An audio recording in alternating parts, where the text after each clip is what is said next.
Rocking રેનાટસ આપણે તરફ ગામમાં આવ્યા છીએ.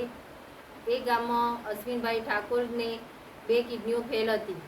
એમને આપણે મળવા આવ્યા છીએ. એમને શું લેવાથી અને કેટલી તકલીફ હતી એ એમના મોઢેથી આપણને સંભળાવશે. બોલો અશ્વિનભાઈ, તમારું નામ? મારું નામ ઠાકોર અશ્વિનજી શંકરજી. મારે બંને કિડનીઓ ડૉક્ટરે ફેલ કીધી હતી. એમ તો ટ્રાન્સપ્લાન્ટ કરાવવું પડશે. પણ અત્યારે આ દવા લેવાથી શરીરમાં ઘણો આરામ લાગે. પીરિયડ 12-13 હતું, તેથી 4 આવી ગઈ અને 13% લોહી બની ગયું. નગર લોહી મારે લોહીની ઉણપ હતી, 4% લોહી હતું, અત્યારે 13% લોહી. અને બીજું શરીરમાં ઘણું બધું અશક્તિ રહેતી હતી. એનો એમ જ શરીરમાં તાકાત આવી, ઘણો આરામ થયો. એવું છે અત્યારે હું બધા ફરી જઈ શકું.